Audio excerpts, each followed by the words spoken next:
وتمم بالخير وبك نستعين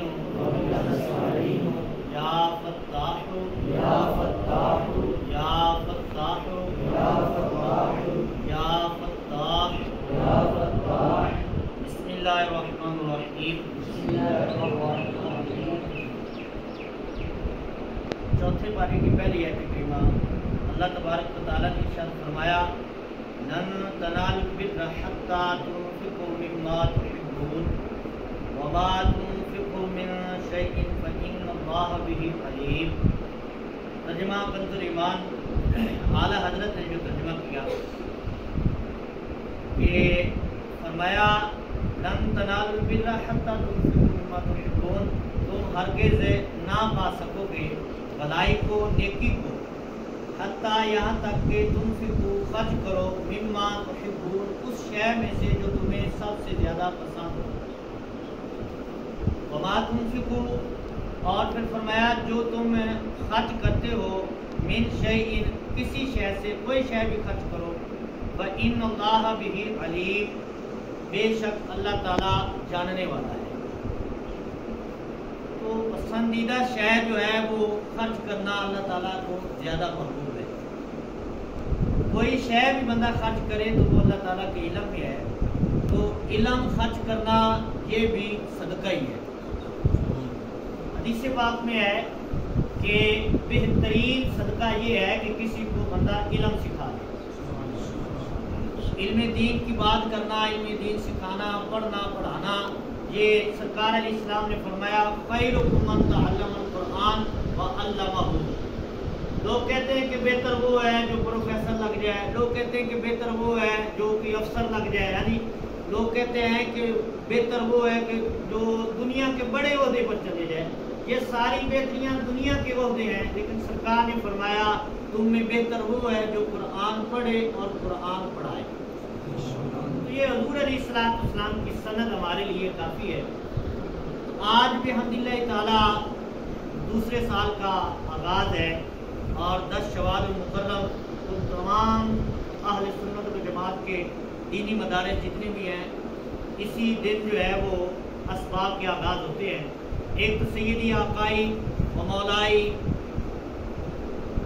عاشقان اہل سنت بلکہ امام اہل سنت امام محمد رضا خان فاضل بریلوی رحمۃ اللہ تعالیٰ علیہ، آپ کا یوم ولادت بھی ہے، غیر نصیب، یہ سارے معاملات جس طرح کے مجھ سے قبل قبلہ علامہ شرافت علی صاحب نے فرمایا، تو یہ ساری چیزیں جو ہیں یہ اپنی جگہ یہ بزرگوں کی نسبت بھی ہے، برکت بھی ہے. لیکن میں ایک ہی بات سے بات کرنے لگا ہوں کہ ان ساری چیزوں میں جو ہے ہمیں خلوص کی دولت چاہیے. کسی کام میں بھی جتنا زیادہ خلوص ہوگا اتنی زیادہ برکت بھی ہے اور کامیابی بھی نصیب ہوتی ہے. دنیا دار اپنے شعبے سے مخلص ہو کر کامیابی حاصل کر لیتے ہیں. دین سے جتنا بندہ زیادہ مخلص ہوگا اللہ تعالیٰ برکت بھی اتنی زیادہ عطا فرمائے گا. اور یہ یاد رکھیں کہ دین کسی کا محتاج نہیں ہے. ہم نہ پڑھیں دین کا پھر بھی کام ہوتا ہے، ہم دین کے محتاج ہیں. اور خلوص کی اتنی برکت زیادہ ہے کہ علامہ صفوری رحمۃ اللہ تعالیٰ نے ایک روایت نقل کی ہے کہ حضرت آدم علیہ السلام جب دنیا میں جلوہ گر ہوئے تو ہرن جو ہیں وہ آپ کی زیارت کے لیے آئے. تو حضرت آدم علیہ السلام نے اپنا دست شفقت جو ہے وہ ان کی پیٹھ پر پھیرا. اللہ تعالیٰ نے کستوری کی خوشبو ان کو عطا فرمائی. اور وہی ہرن جب جنگل میں جاتے ہیں تو جنگل معطر ہو جاتا ہے. باقی انہوں نے پوچھا کہ یہ خوشبو کہاں سے ملی، تو انہوں نے بتایا کہ ہم اللہ کے نبی کی زیارت کے لیے گئے. خلوص تھا، اللہ تعالیٰ نے کستوری کی خوشبو عطا فرما دی. اب باقی انہوں نے کہا کہ ہم بھی آدم علیہ السلام کے پاس آئے تو حضرت آدم علیہ السلام نے ان کے پیٹھ پر بھی ہاتھ پھیرا لیکن ان میں خوشبو پیدا نہیں ہوئی. تو یہاں علامہ صفوری رحمۃ اللہ تعالیٰ علیہ لکھتے اس کی وجہ یہ ہے کہ پہلے جو ہرن آئے ہیں وہ زیارت کی نیت اور خلوص کے ساتھ آئے.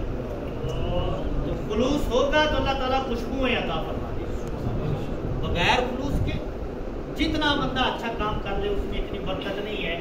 جتنا خلوص کے ساتھ کیا جائے، عمل تھوڑا ہی ہو، اللہ تعالیٰ برکت اور خوشبو زیادہ عطا فرمائے گا۔ یہ علم دین خوش نصیبی کی بات ہے جس کو اللہ تعالیٰ نے یہ دولت عطا فرمائی ہے، اور یہ ہم مقدر والے ہیں کہ اللہ تعالیٰ نے اپنے بندوں میں سے ہمیں چن کر دین کا جو ہے وہ خادم بنا دیا ہے۔ محدث طبری رحمۃ اللہ تعالیٰ علیہ آپ کہتے ہیں کہ میرا بچپن کا دور تھا اور طالب علمی کا دور تھا، فرماتے ہیں کہ بڑا شوق تھا اس وقت، یہ اس طرح کے مدارس کے اہتمام اور بلڈنگیں وغیرہ نہیں تھی، علماء جہاں تشریف فرما ہوتے لوگ خود ہی فیض حاصل کرنے کے لیے جو ہے وہ وہاں حاضریاں دیتے۔ تو فرماتے ہیں ہم 6 طالب علم تھے، اور ہم نے کہا کہ فلاں علاقے کے بڑے عالم ہیں تو ان کی جو ہے نا زیارت بھی کرتے، میں پڑھا تو دوں گا لیکن میرے پاس اتنے اخراجات نہیں ہیں یا میرے پاس اتنا اہتمام نہیں ہے کہ میں تمہارا خرچ اٹھا سکوں، پڑھ سکتے ہو لیکن میں تمہارا خرچہ نہیں اٹھا سکتا۔ تو انہوں نے کہا جی ہمارے پاس کچھ پیسے ہیں، انہوں نے اکٹھے کیے، انہوں نے کہا جی ہم اپنا خرچہ خود اٹھا لیں گے، آپ ہمیں پڑھائیں۔ آپ نے فرمایا کہ ٹھیک ہے، پڑھنا شروع کر دیا، ان بزرگوں سے فیض حاصل کرنا شروع کر دیا۔ اب پڑھتے رہے، کچھ دن گزرے، وہ جتنا جیب خرچ تھا وہ ختم ہو گیا، تو جس دکان سے وہ ادھار لیتے تھے وہ یہودی تھا، اس کے پاس گئے اور کہا کہ آپ کا کتنا بنتا ہے، وہ جتنے دن ہم نے تم سے سامان کھانے کے لیے ہے حساب کر کے دے، جو ہے ہم دے دیں گے، اگر تو رہ گیا تو گھر جا کر ہم تیرا جو ہے وہ ادھار بھیج دیں گے۔ تو اس نے کہا کہ ہوا کیا ہے، تم جانے کو؟ انہوں نے بتایا کہ ہم پڑھنے کے لیے آئے تھے، خرچہ ختم ہو گیا، پیسے آئے نہیں، تو اب ہم واپس جانے لگے۔ تو اس نے کہا کہ تم اس دولت سے، علم کی دولت سے معروف نہ ہو، یہاں پڑھتے رہو، جتنے دن پڑھو گے خرچہ میں اٹھاؤں۔ کھانے تھے وہ اس نے دینے شروع کر دیا۔ کچھ سال گزرے، وہ پڑھ کر جب فارغ ہوئے تو واپس دکاندار کے پاس گئے اور کہا کہ جی ہماری تعلیم مکمل ہوگی، اب بتا کتنا خرچہ ہے؟ تو اس نے کہا میں نے تو لکھا ہی کوئی نہیں، میں نے تو لکھا ہی کوئی نہیں، تم نے پڑھ لیا، کھا لیا، اب تم اپنے گھروں پر جاؤ، میں تم سے کوئی شے لینے والا نہیں۔ اب محدث طبری رحمۃ اللہ تعالیٰ کہتے ہیں ہم وہاں سے واپس آئے، سال گزرا یا جتنے دن بھی گزرے، اللہ تعالیٰ نے سعادت نصیب فرمائی، حج کا میرا سفر شروع ہوا۔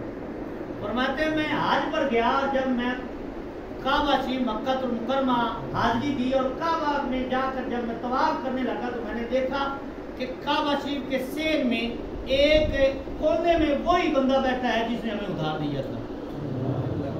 کہتے اس وقت تو ہم نے دیکھا تھا وہ یہودی تھا، مسلمان نہیں تھا۔ کہتے میں اس کے قریب گیا اور میں نے اس سے جا کر کہا کہ میں کوئی پہچاننے میں مجھے بھول تو نہیں ہو رہی، آپ وہی تو ہے؟ اس نے کہا جی میں وہی ہوں۔ اللہ اکبر۔ تو انہوں نے کہا یہ آپ کا یہ حال اور یہ حلیہ اور یہ آپ یہاں کعبے کی زیارت اور یہاں کیسے؟ تو اس نے کہا جی ہوا ایسے کہ جس رات آپ گئے تھے نا تو اسی رات حضور آئے تھے۔ یہ طالب علم کی خدمت کی فضیلت ہے۔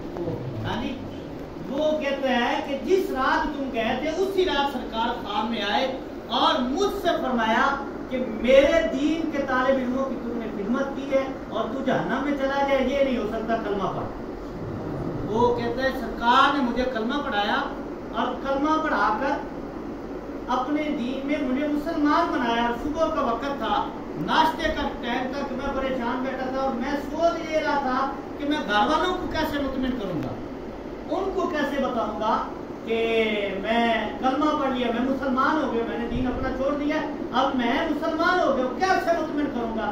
کہتے ہیں کہ میں پریشان بیٹھا تھا کہ میری بیوی میرے پاس کھانا لے کر آئی اور کہا کہ تو پریشان کیوں بیٹھا ہے، کلمہ تو نہیں پڑھ لیا؟ یہ بیوی کہتی، بیوی نے کہا پریشان بیٹھا ہے، کلمہ تو نہیں پڑھ لیا۔ اس نے کہا کیوں، تجھے کیسے پتا چلا؟ اس نے کہا جس نبی نے رات تجھے پڑھایا ہے وہ مجھے بھی پڑھا گیا۔ تو علم دین حاصل کرنا سبحان اللہ خدمت کرنے والوں کی یہ شان ہے۔ ایک حدیث کا مفہوم ہے، سرکار علیہ السلام نے فرمایا کہ قیامت کے دن شہید کا خون اور عالم کی سیاہی تولی جائے گی، فرمایا اس کی سیاہی یعنی روشنائی، جس کو ہماری زبان میں سیاہی کہا جاتا ہے، ویسے کہنا روشنائی چاہیے۔ کہا کہ جو روشنائی ہے نا، جس سے جو عالم دین لکھتا رہا ہے اس کا وزن کیا جائے گا تو اس کی روشنائی کا وزن شہید کے خون سے زیادہ ہوگا۔ اب دیکھیں یہ شان اور مقام دیکھیں جو دین کا علم کے لیے پیش کر دیا جو سب سے قیمتی اس کے پاس ہے، اور عالم کے پاس سب سے کہہ لیں کہ نا قیمتی کہہ لیں، یا سب سے گھٹیا تو نہیں کہہ سکتے، یا جو بھی یہاں الفاظ استعمال ہو سکتے ہیں، کہ جو اس کے پاس قیمتی نہیں ہلکی چیز ہے اس نے وہ استعمال کی دین کے لیے، تو ہلکی چیز کا اتنا وزن ہو گیا ہے تو پھر اس کے علم کا وزن کیا ہوگا؟ اس لیے مخلص ہو کر، اور جہاں مجھے ایک اور بڑی پیاری بات یاد آ رہی ہے، اگر آپ کا وقت زیادہ بھی ہو جائے تو میں یہ بات عرض کرنا چاہوں گا کہ شام کا شہر ہے دمشق، اس کے قبرستان کا واقعہ ہے، اور یہ بیان کرنے والا وہ ہے جس نے دیکھا ہے، حضرت عبد الرحمن حفار رحمت اللہ تعالی علیہ، بہت بڑے عالم دین گزرے، اور ان کے نام کے ساتھ حفار، یہ حفار ان کے نام کے ساتھ ہی پڑ گیا۔ تو آپ فرماتے ہیں کہ میں قبر کھوتا تھا، ایک مائی میرے پاس آئی، اس نے کہا کہ جی قبر بنانی ہے، تو کہتے میں نے قبر بنائی، تھوڑی دیر گزری جنازہ آ گیا، زیادہ لوگ نہیں تھے، جنازہ ہوا، نوجوان کا جنازہ تھا، کہتے ہیں کہ جنازہ ہوا تو لوگوں نے جنازہ پڑھا، اور جب قبر میں رکھا تو کہتے قبر میں سب سے آخری بندہ نکلنے والا میں تھا، کہتے جب میں نکلنے لگا تو میں نے دیکھا کہ اس کی قبر باغ بن گئی، قبر باغ بن گئی، اور 2 گھڑ سوارے آئے اور وہ اس کا جسم جو ہے وہ مجھ سے لے لیا اور میری نظروں سے غائب ہو گئے۔ کہتے میں یہ دیکھ کر بے ہوش ہو گیا، میرے منہ پہ پانی ڈالا، مجھے ہوش آیا، تو لوگوں نے مجھ سے پوچھا تو میں نے سارا واقعہ بتایا، لوگوں نے کہا یہ ویسے ہی کہہ رہا ہے، اس کو وہم ہو گیا۔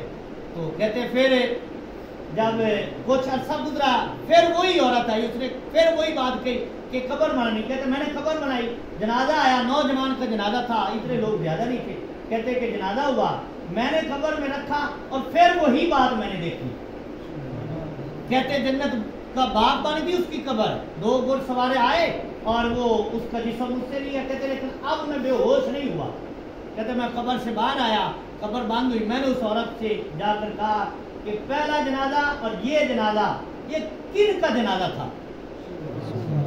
دونوں قبریں آپ نے بنوائی ہیں، یہ کون لوگ تھے؟ اس نے کہا تو کیوں پوچھ رہا ہے؟ تو کہتے میں نے ساری بات بتائی کہ میں نے ان کی قبر کو جنت کا باغ بنتا دیکھا ہے۔ تو اس سے عورت نے کہا کہ یہ دونوں میرے بیٹے تھے۔ عبد الرحمن حفار کہتے کہ پھر ان کو اتنا بڑا مقام کیسے ملا کہ ان کی قبروں کو جنت کا باغ بنتے میں نے خود دیکھا ہے، حضور کی حدیث ہے، سرکار نے فرمایا کہ مومن کی قبر جنت کا باغ ہے، یعنی تو انہوں نے اپنی آنکھوں سے دیکھا، کہتے میں نے دیکھا ان کا کیا عمل ہے۔ اب وہ مائی کہتی ہے، وہ عورت کہتی ہے کہ یہ جو میرا پہلا بچہ تھا، اس سے پہلے میں ایک حدیث ریاض الصالحین سے عرض کر دوں کہ سرکار علیہ السلام کی بارگاہ میں ایک شخص حاضر ہوا، آ کر عرض کرتے حضور میں کام کرتا ہوں، میرا بھائی آپ کے پاس بیٹھا رہتا ہے، ہاں جی آپ کے پاس بیٹھا رہتا ہے، میں کام کرتا ہوں، آپ اس کو بھی کہیں کہ میرے ساتھ کام کیا کرے، میں کام کرتا ہوں، میں کماتا ہوں، یہ کھاتا ہے، ہاں جی ہماری زبان میں کہتے ہیں ویلا رہتا ہے، ہاں جی تو یہ بیٹھا رہتا ہے۔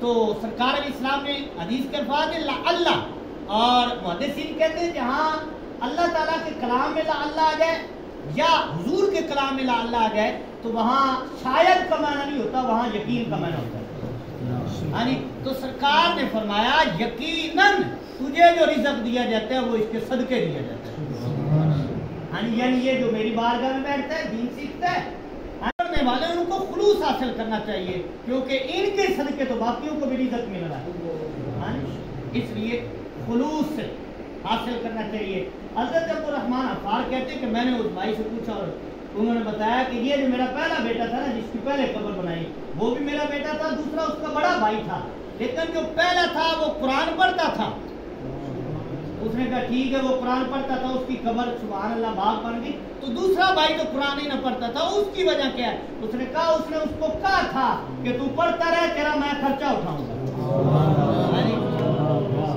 پڑھے میں تیرا خرچ اٹھاؤں گا، جتنا خرچہ آئے گا میں کروں گا، تجھے کرنے کی نہیں ضرورت ہے، تو قرآن پڑھتا رہے، یعنی کہا وہ پڑھ رہا تھا اللہ نے اس کو مقام دے دیا، یہ اس کا خرچہ اٹھا رہا تھا اللہ نے اس کو بھی وہی مقام دیا، تو پڑھنے والے کی تو شان ہے سبحان اللہ، ہاں جی لیکن جو خدمت کر رہے ہیں اللہ تعالیٰ ان کو بھی بڑے مقام عطا فرماتے ہیں، اللہ تعالیٰ عمل کی اللہ شاہ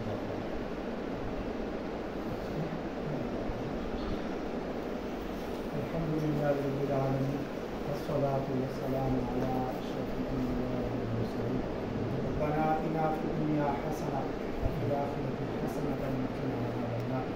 یا رب العالمین، حضور نبی رحمت صلی اللہ تعالی وسلم کی رحمت پاک کا صدقہ ہم سب کی یہاں حاضری کو اپنی بارگاہ میں قبول فرما۔ یا رب العالمین، اس ادارے کو دن دگنی رات چوگنی ترقی عطا فرما۔ یا رب العالمین، یہاں کے اساتذہ، مطمئن، معاونین، طلباء کرام، یا اللہ سب کے اوپر اپنا کرم اور فضل فرما۔ یا رب العالمین، بالخصوص آج یہ جو بچے تیرے دین متین کے لیے جان تلمس کر کے بیٹھے، کریم اللہ ان کے علم کے اندر خیر و برکات کا نزول عطا فرما۔ یا اللہ ان کے علم کے اندر برکت عطا فرما۔ اللہ نے علم دین حاصل کرنے کا شوق اور ذوق نصیب فرما۔ اللہ ان کے دلوں کو اور ان کے سینوں کو